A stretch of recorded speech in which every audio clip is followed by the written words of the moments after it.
Hey there, YouTubers. Right, this video we are going to install CPU LGA 1700 12th gen into this here Gigabyte B660 Gaming X AX DDR4 motherboard.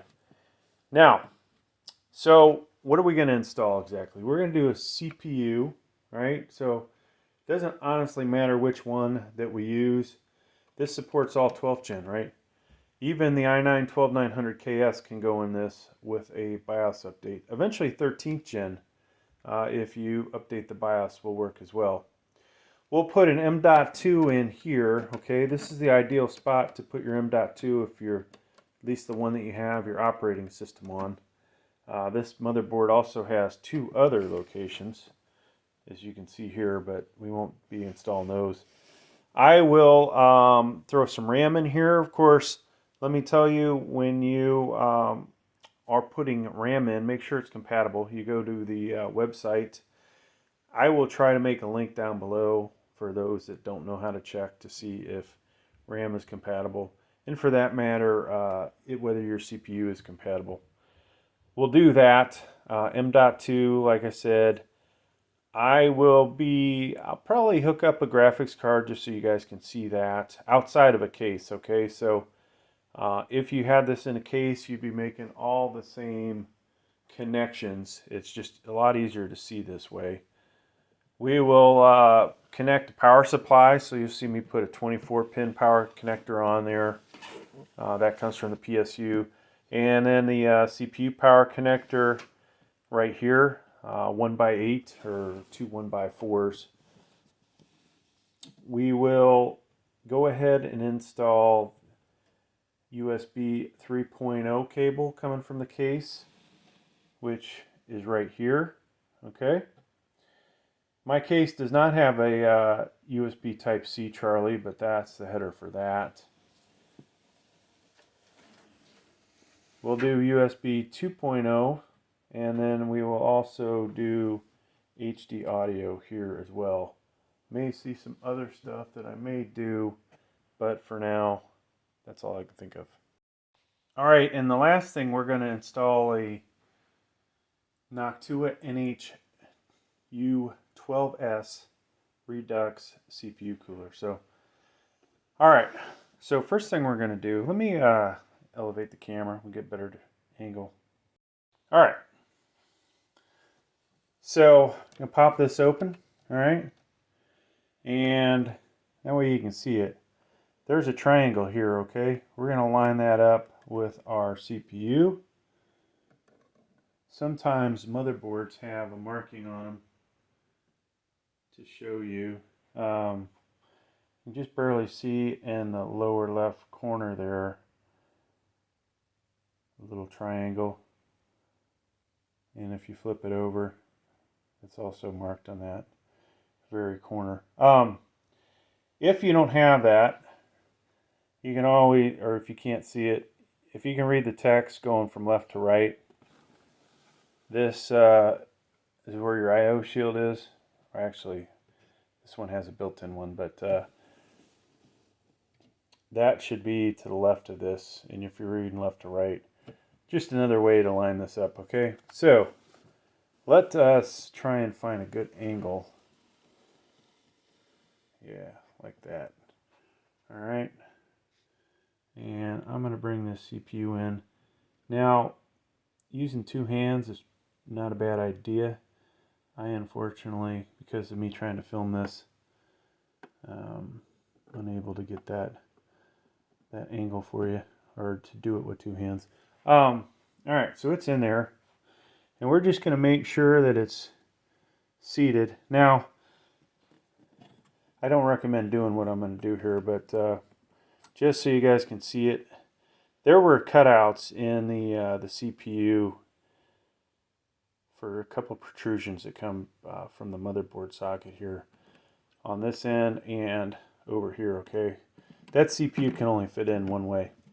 Now, at this point, your socket is protected. If you really wanted to, you could take this off now, or you can apply pressure and it'll pop off. All right. takes a little more effort than previous ones. Sometimes I'll take it off. The manufacturer recommends not to. And I honestly always come back here to make sure my CPU hasn't moved. So you're going to drop this down, and then we are going to make sure we have a good angle here. We're going to drop our arm in, and just like that, okay? So our CPU is in. Now we're going to put some thermal paste on here. I personally prefer Noctua. I haven't seen any updated information from Noctua on how much thermal paste to put on 12th gen. Previously it would say 4mm diameter for LGA 1151. This CPU is, well, maybe not this one that we're using, but a lot of 12th gens run a little hotter. And the chip's bigger, so you have to figure that you're going to use a little bit more. All right, let's go get our Noctua cooler. Now, a lot of times, folks, I will actually put the paste on after I put the bracket in, just because I don't want to get the paste on anything. There have been times where I have forgotten to put the paste on. That might happen one out of every, who knows how many hundreds of times. But the thing is, it's on there now. And we are for surely going to have thermal paste on there. The only problem with putting it on first is that you potentially could smear it all over the place before you put the bracket in. Okay, so here's our back plate for this Noctua. And this can go in only 2 ways. So I could flip it 180 degrees across this axis, or this line.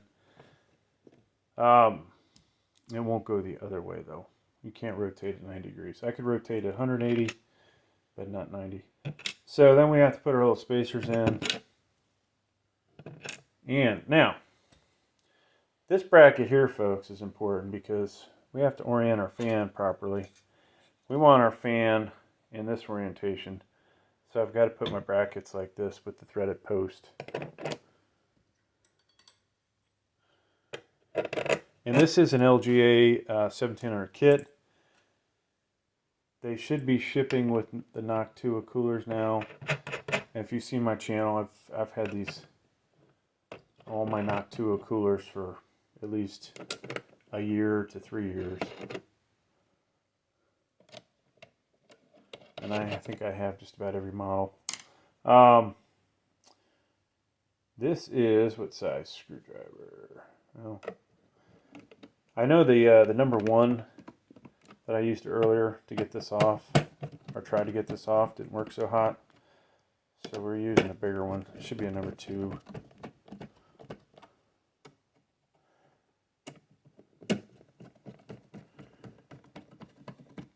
And make sure these are on there nice and tight, because you do want, obviously, the face of this thing to be parallel to the CPU. And of course the thermal paste is going to come in and fill in any cracks that there might be or imperfections. I try, folks, to screw these in with my fingers before I grab the screwdriver. Yep, there we go. Now this screw, I've got, let's rotate this. Using that same number 2. And I don't want to just crank down one side. I'm going to make sure I get some good threads on both sides. And then now it's nice and tight. The reason for that is if you did use a screwdriver to get one side going and you over tighten it, it's really difficult to get the other one in. All right, so this is where, folks, you would go and double check that you have compatible RAM. All right, hopefully I'll have a link down below. You're going to go to the manufacturer's website. For the sake of this video, I'm going to grab a couple of sticks of RAM that should be compatible. I'll find out later whether it's true or not. I honestly have some other RAM lined up. So I'm putting the RAM in first, just in case I can't get the CPU fan on. But this motherboard has all kinds of clearance. Alright, so you saw me put that in. Let's talk about how I did it.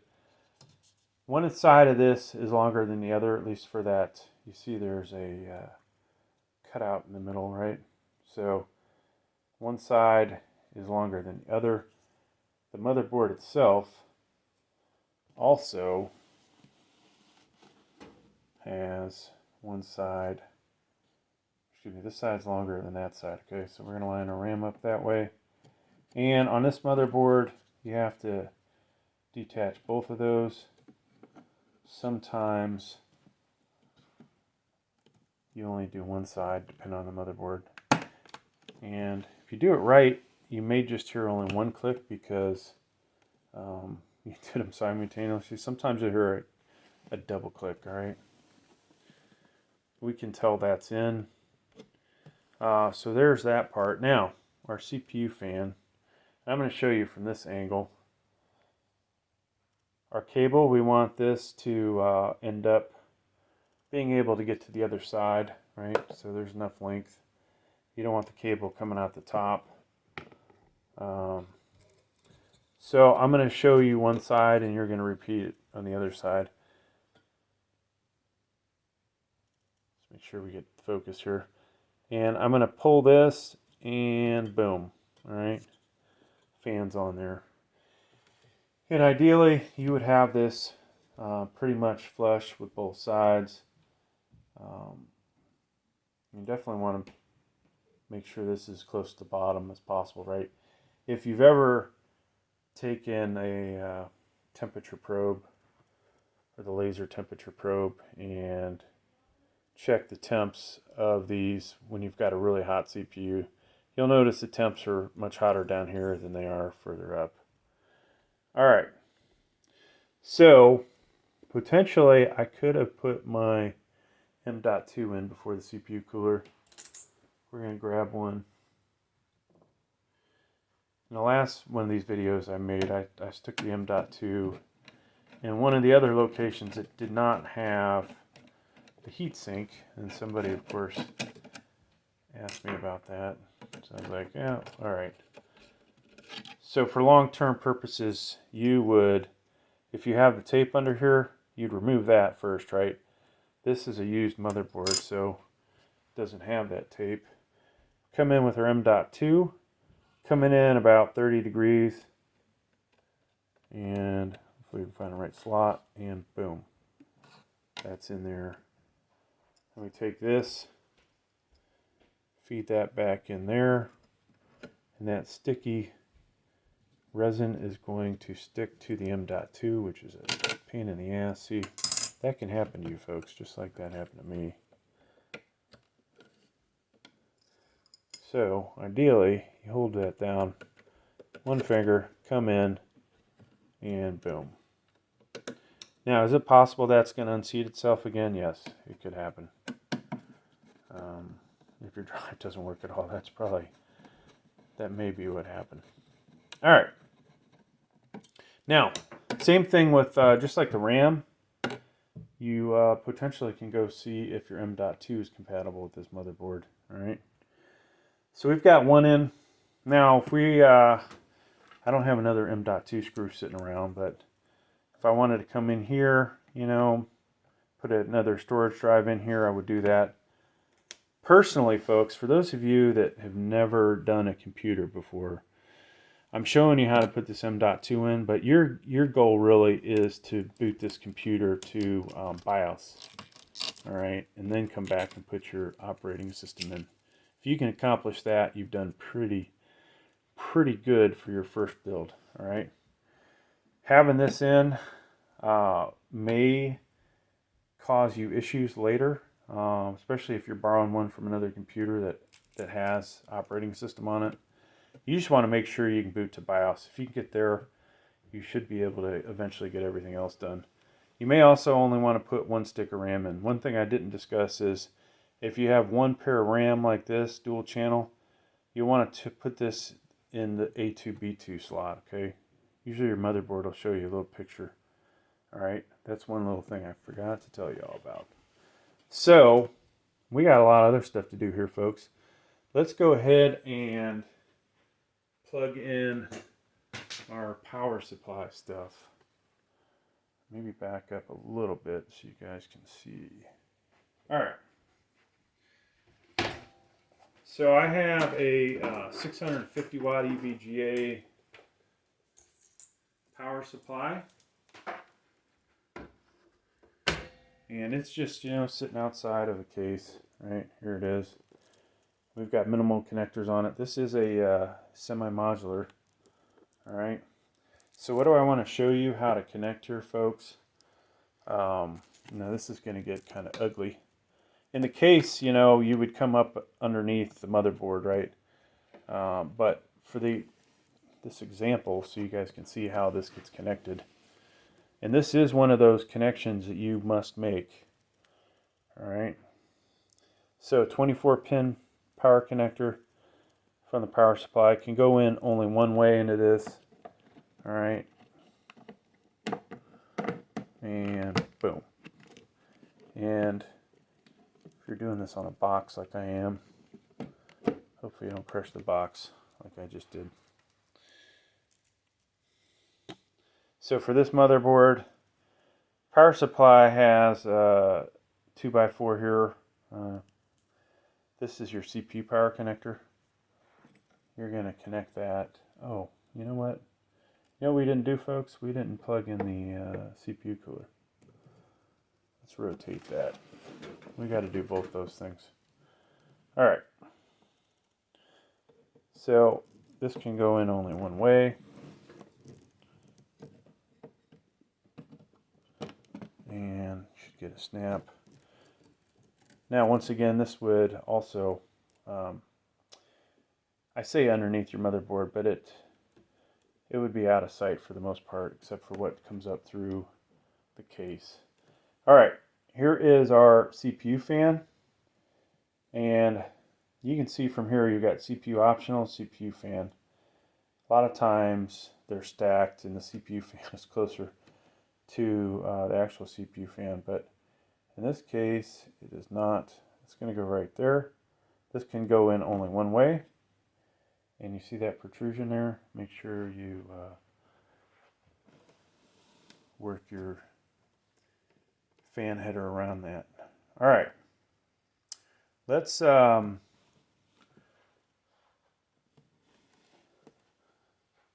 take this around.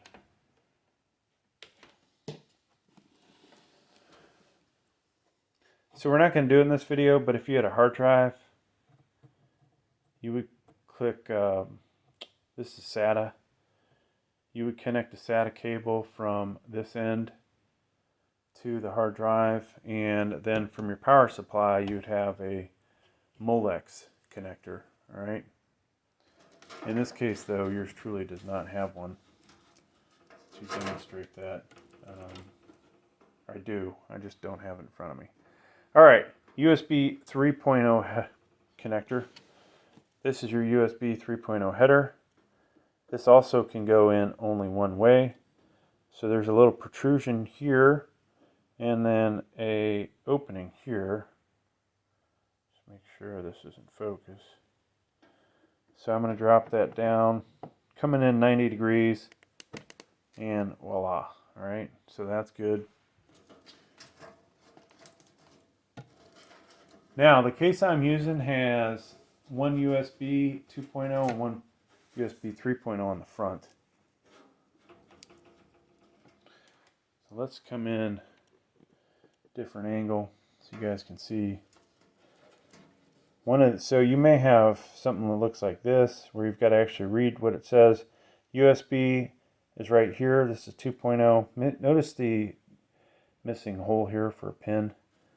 You have to line this up with your USBs a specific way.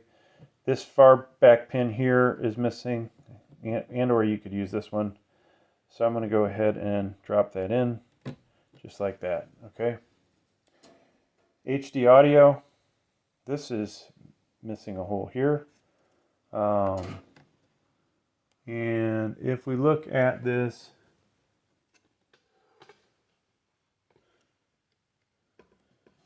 it's the one up front in the front row.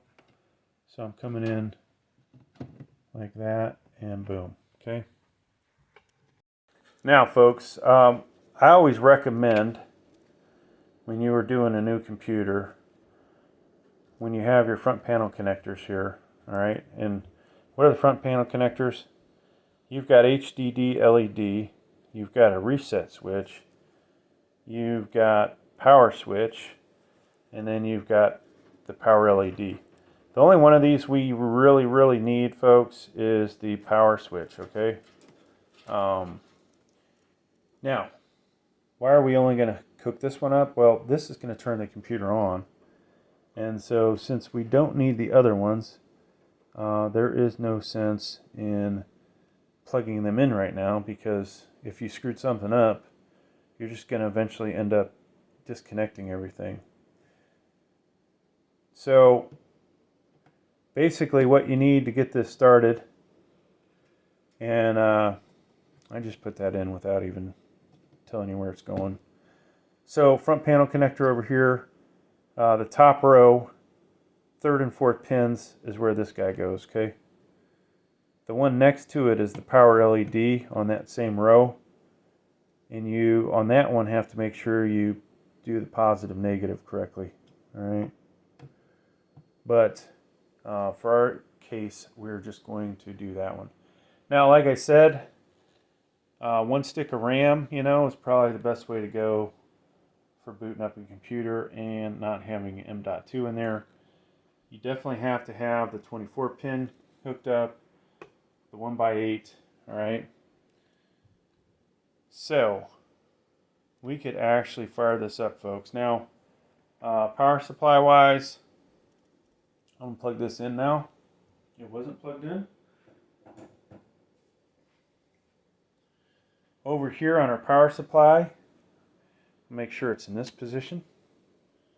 And then we're going to come over to the case and hit the power button. And voila, we have power. So potentially, folks, you could do this outside your case before you install it. Make sure everything's working.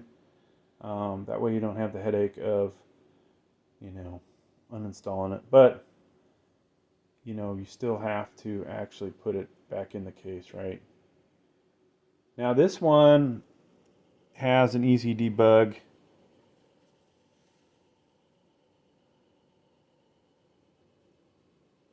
And so I'm not sure which light is on. We can get in close.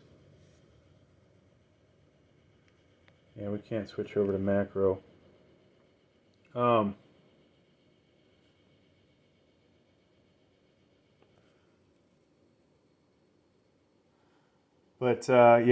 I'll figure this out, get it going.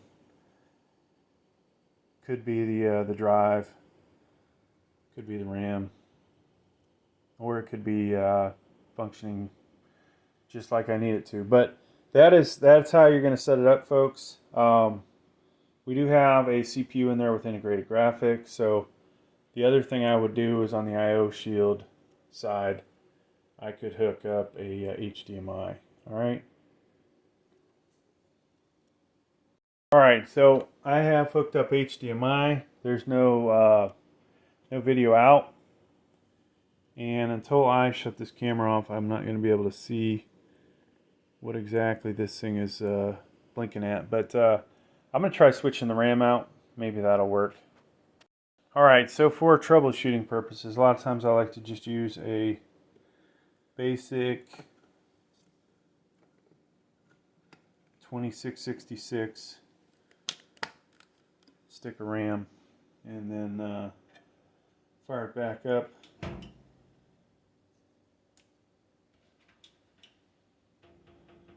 And I'm going to go around to the other side where the monitor is. See if anything happens.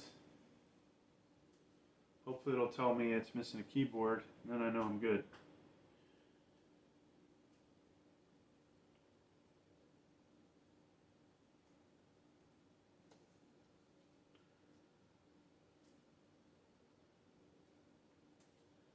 So far, nothing.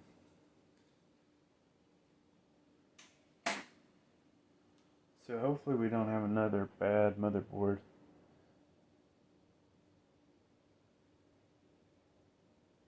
CPU's in good. RAM is clicked in. The only negative of this thing is going back and forth.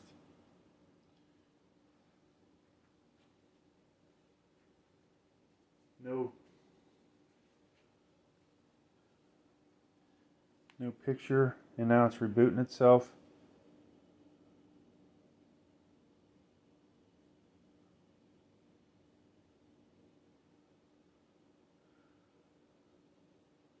So there is always the potential when you buy a used motherboard on eBay that it's bad.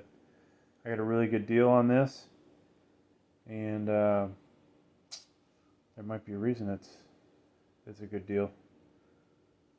I looked at the pins before; they all look to be pretty solid. So, but hey, folks, I'm going to spend more time troubleshooting this. I'll spare you guys. Thanks for checking out the video. Please like, please subscribe. Thank you.